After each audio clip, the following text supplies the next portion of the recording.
A lot of people are doubting Utah. Can this team win the Big 12 this year? Does this team deserve to be ranked in the top 25?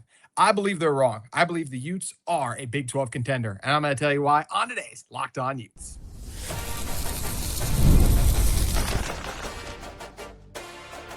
You are Locked On Utes, your daily podcast on the Utah Utes. Part of the Locked On Podcast Network, your team every day. Hello, everyone, and thank you for making Locked On Utes your first listen and view of the day. I'm JT Wistrcill. I'm going to be joined in a moment by Pete Sousa of ESPN Plus and Big 12 Studios, who is actually going to be on the call for Utah's game versus Idaho. He also covers the Big 12 Conference, though. So we're going to talk about, is Utah really a contender? How is week one going to go for the Utes when they do host Idaho? And we'll also talk about some of the Big 12 sleepers in this conference that could be threats to Utah, several of which Utah will see along the way on their schedule. But first, today's episode is brought to you by Game Time. You can download the Game Time app, create an account, and use code LOCKEDON. It's all caps, no spaces, for $20 off your first purchase. Now, please enjoy my conversation with Pete Sousa. But to start today's show, we're going to talk about a simple topic. Is Utah a contender? Every year when the AP Top 25 list comes out, you see the teams that people go, these are the ones that are going to drop out by the end of the year. And I think it's really easy to point at Utah and go, no Kyle Whittingham, lost all 5 stars on the offensive line, all the stars on the D-line too, honestly, and pull them out. But Pete, I think this Utah team is set up for success, whether it's Devon Dampier, the schedule, and what I think is still going to be a really dang good defense. I think Utah's going to have a big year. What say you? Well, I believe you're right. I mean, I think you can almost start with last year. I mean, I don't know that a team is coming into 2026. Yeah, sure, ranked in the top 25, but like this is an 11-win team. You know, this is a team that won 7 games in the Big 12. And when you look at, yes, I don't think you can try to gloss over, like, losing Kyle Whittingham is a big deal. It's a legendary coach at Utah, you know, a legendary coach in the state of Utah, and look no further than where he is now. I mean, clearly, I mean, that is credibility right there. You know, that is for him, you know, on the way out the door, Utah certainly makes him look good, right? So, okay, like you lose Kyle, but you still have the formula, right? You have the winning formula. And I think the big thing, and you mentioned it, the defense. I think offensively, I love Wayshawn Parker. I love Devon Dampier. I love Bird Ficklin. I love the fact that Kevin McGivern, we may see those guys on the field at the same time. I think that there's an innovation there that we'll see this year offensively that we didn't see in years past. And I think that running the ball will still be the order of the day, but I think more wrinkles offensively and more for the opposing defenses to worry about heading into the games.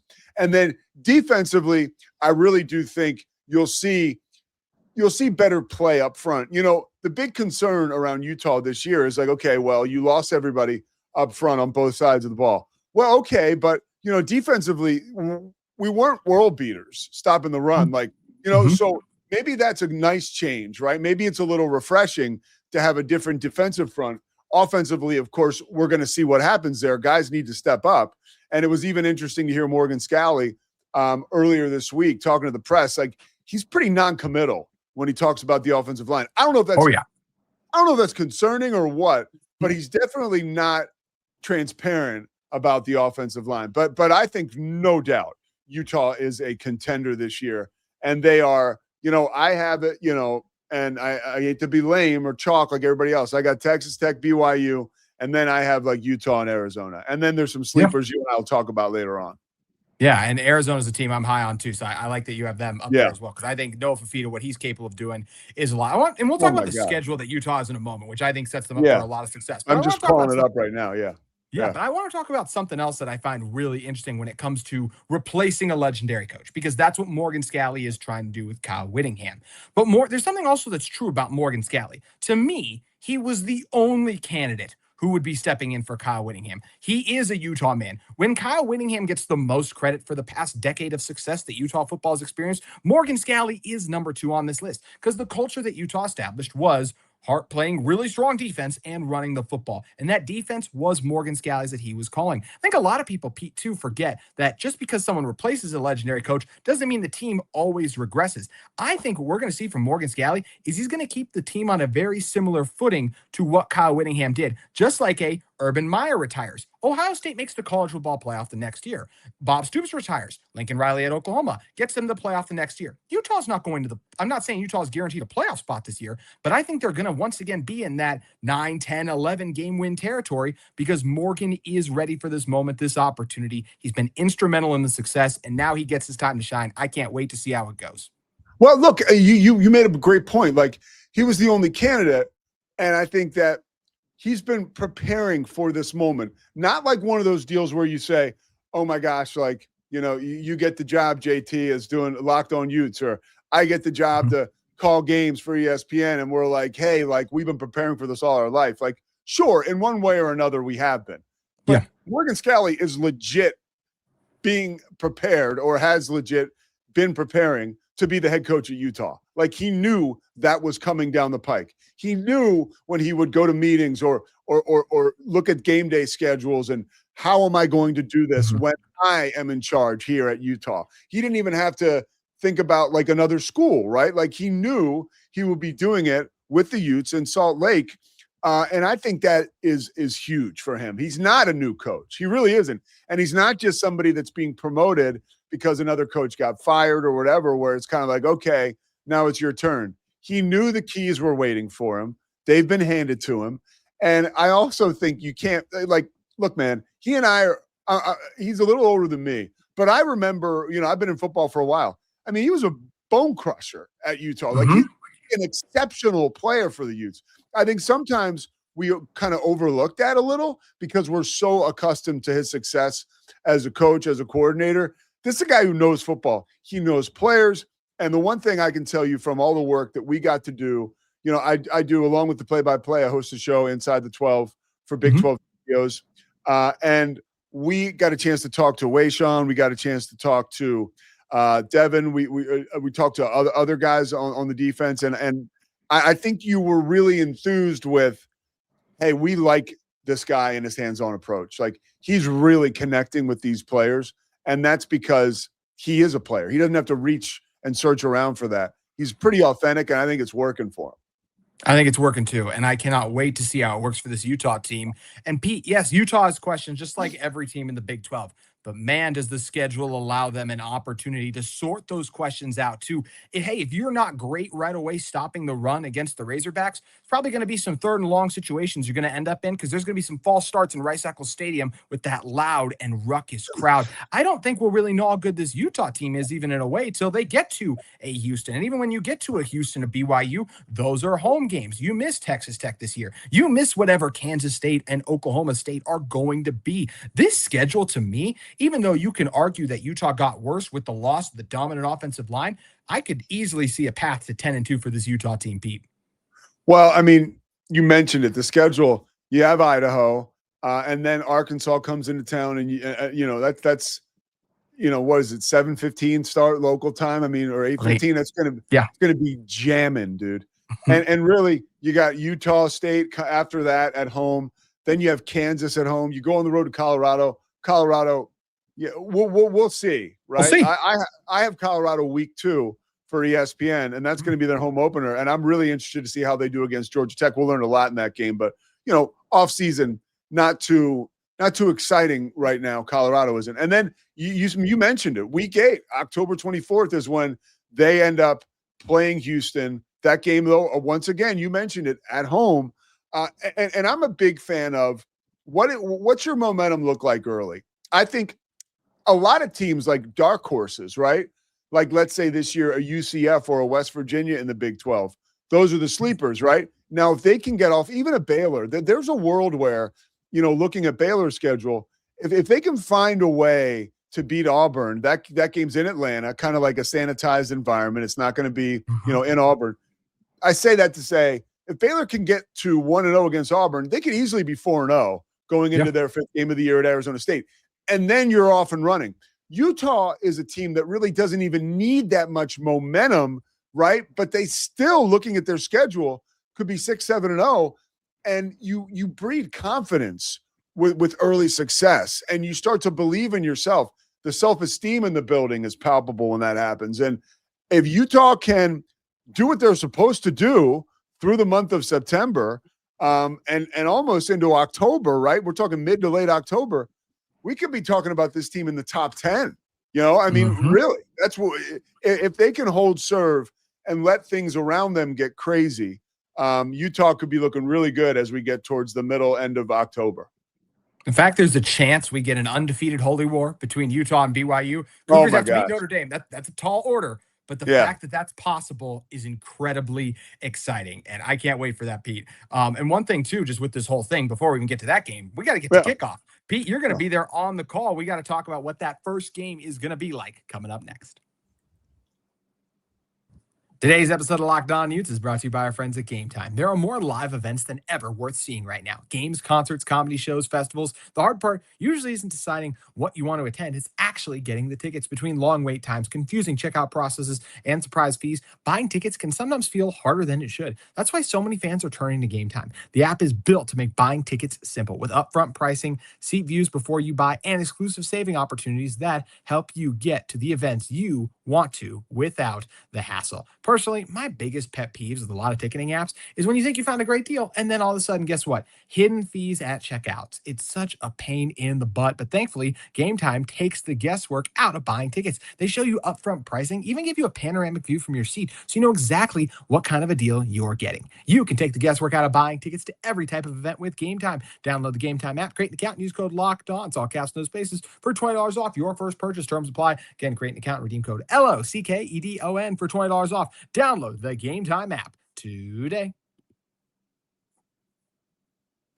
Kickoff is right around the corner in Rice Eccles Stadium. Pete, I can't wait to be back here in the roar of the Utah crowd, looking at the Wasatch Mountain in the background. Should be a good day for the Utes taking on the Vandals. What are you most looking forward to about being out there for game one on the call, Utah versus Idaho?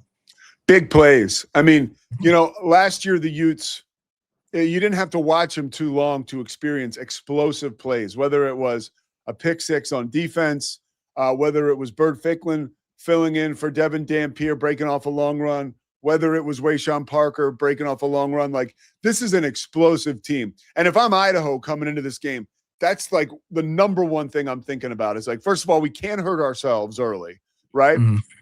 Like you mentioned in our last segment, you got to stay away from the false starts, the self-inflicted wounds, throwing the ball into coverage, because Utah is going to be special. Like, it's going to be a raucous environment.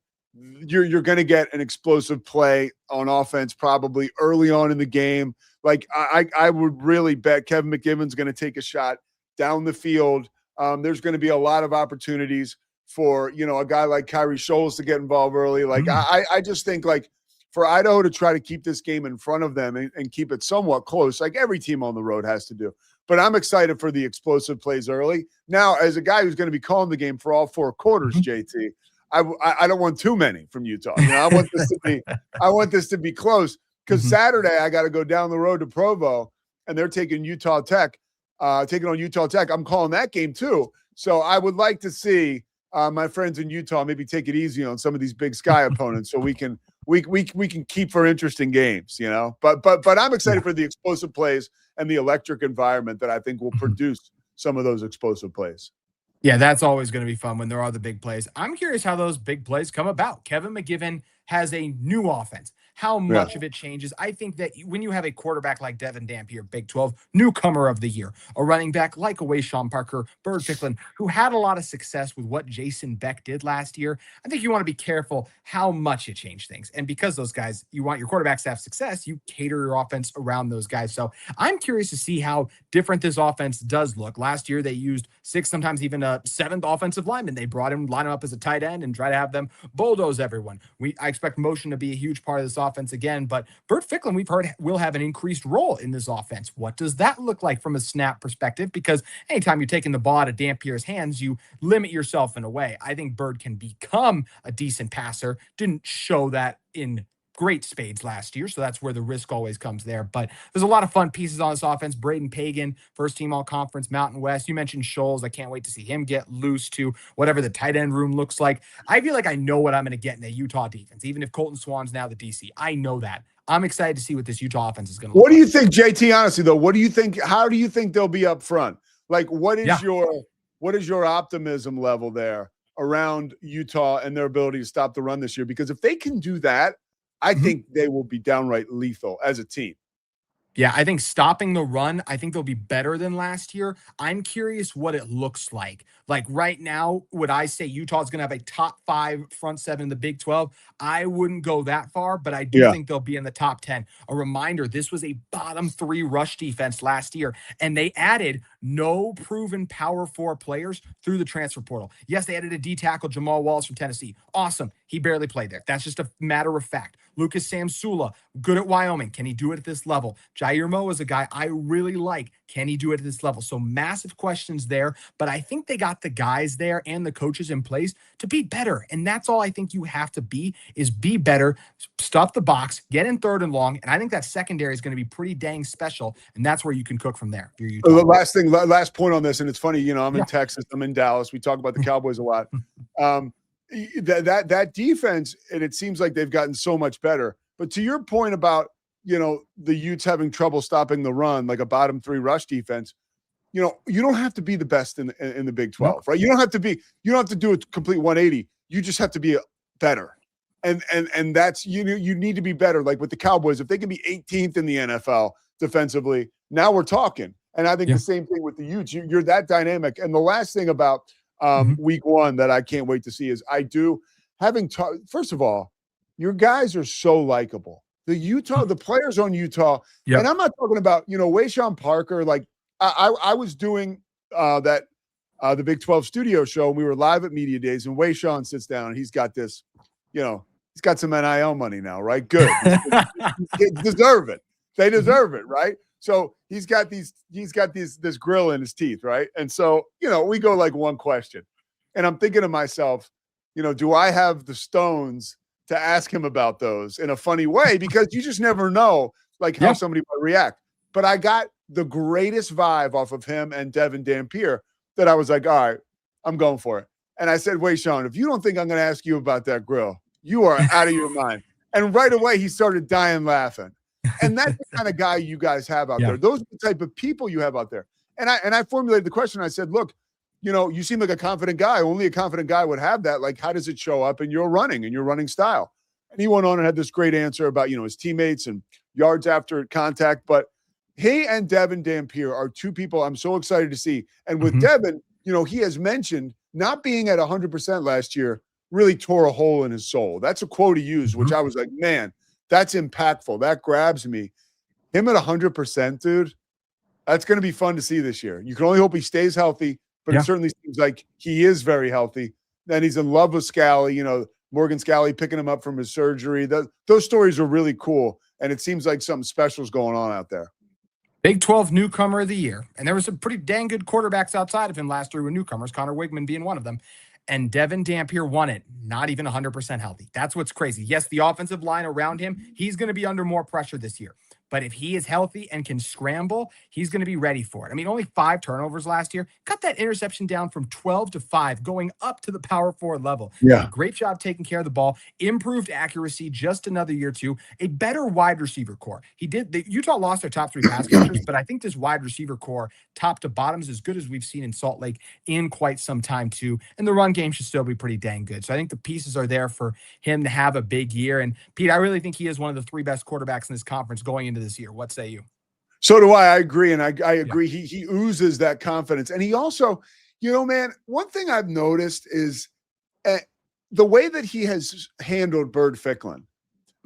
Don't tell me that hasn't, even someone like you, JT, who's been around this program for so long, like that's really cool. And it's not necessarily all that normal. Like, I don't care who you are. If you're the number 1 guy, it takes a certain type of person to really embrace someone like Bird Ficklin, who is so wildly talented.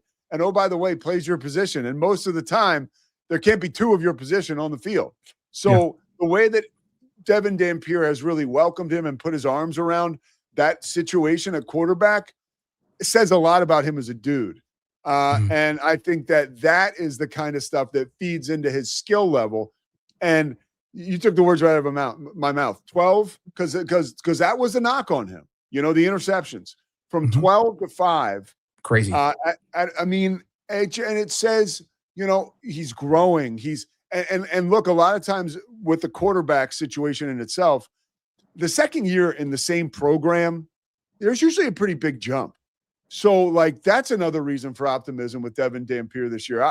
And there hasn't been a ton of heat around him as a quarterback that is, quote unquote, like draftable into the NFL. I think that this year he's got a little chip on his shoulder as far as that's concerned. And I think he wants to prove something too.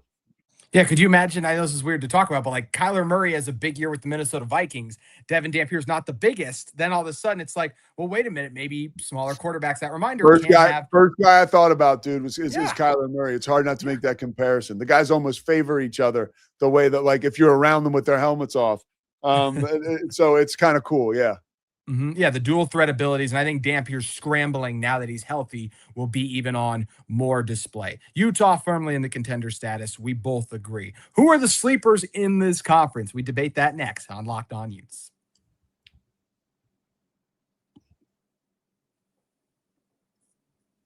You mentioned a team earlier I'm very high on right away. And with other people I've done this conversation with, I have to argue them as a contender and basically a sleeper because they're not being talked about. Are you a big believer in Arizona too? I have that as one of Utah's losses right now. In fact, their first loss of the year, because I think Noah Fafita is that good. I love their defensive coordinator. I know what they lost in the secondary, but I think their DC is special. It's a Broyles Award finalist last year too. Yeah, I think Brett Brennan shut a lot of people up last year who put him on the hot seat. I think Wildcats are going to be really dang good.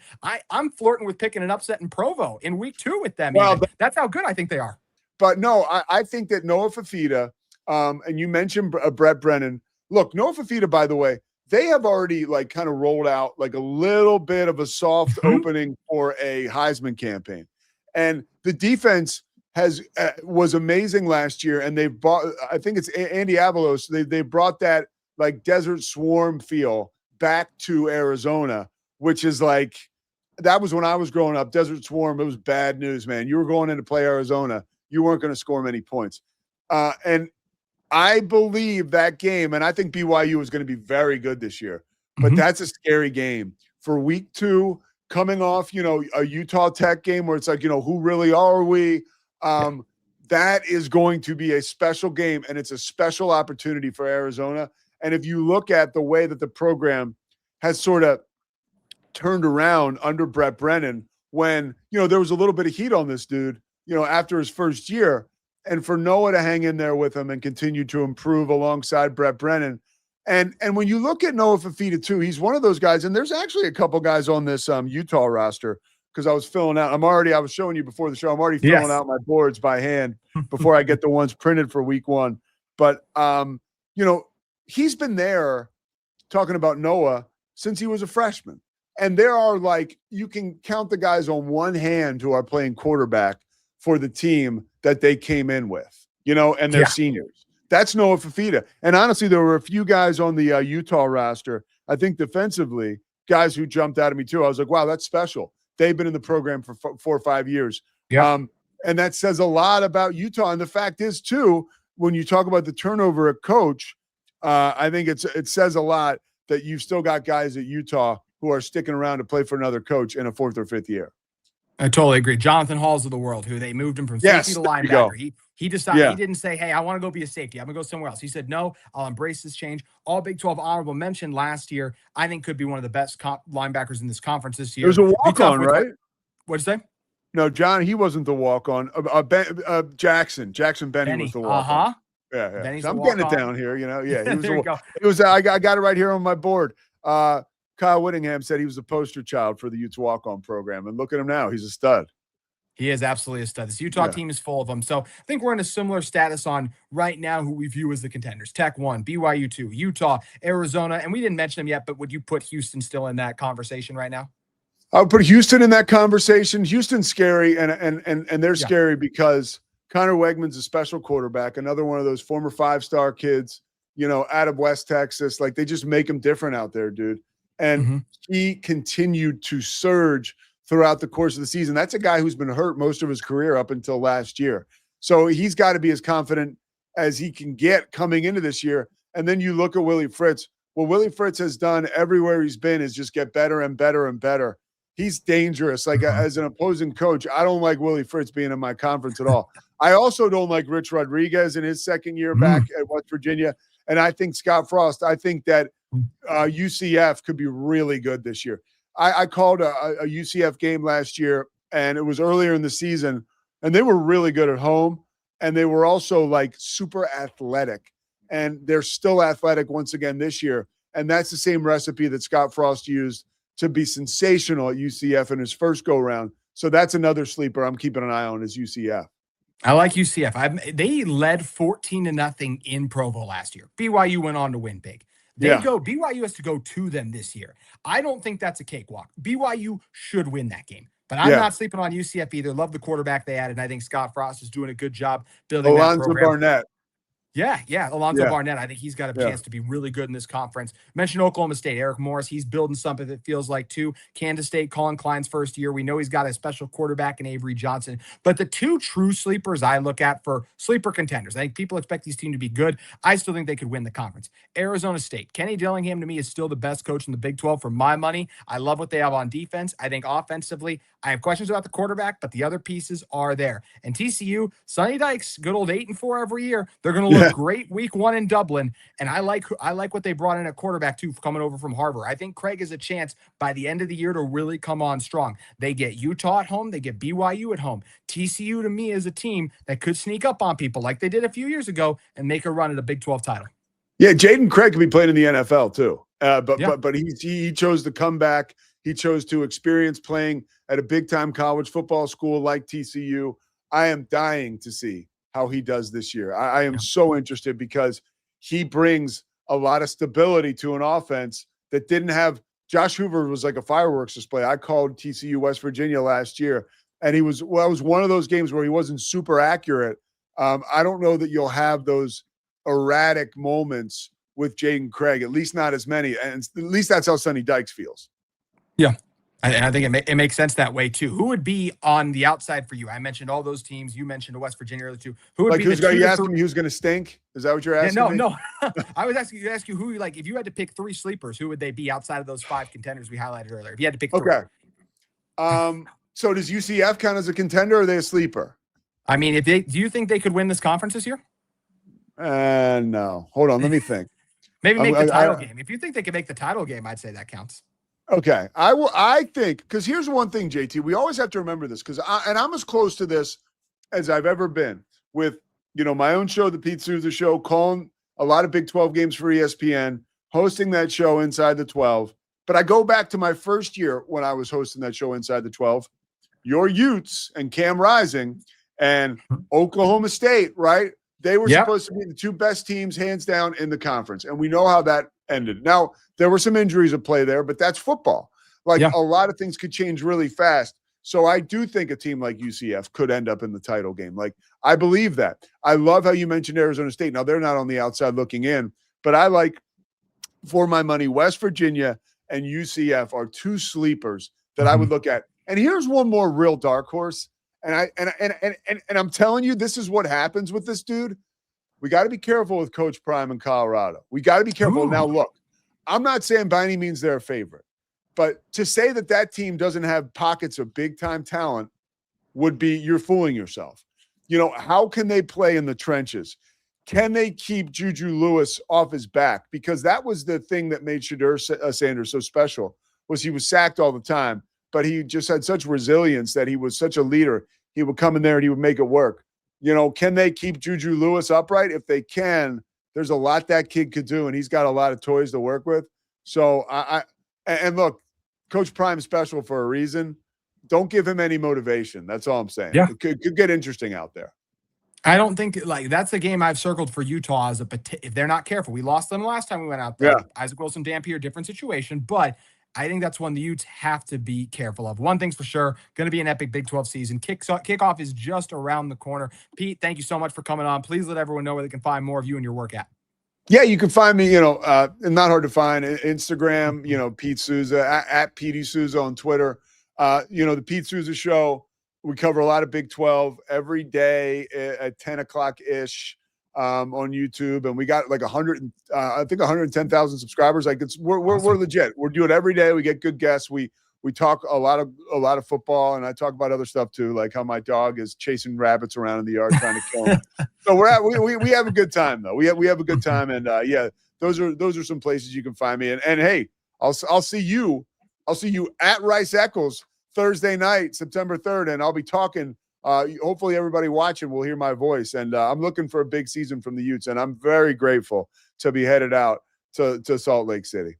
We're excited to have you there. Can't wait to meet you in person, or see you in person once again. We met at Big 12 Media Days a couple years ago. Pete, thank you again for coming on.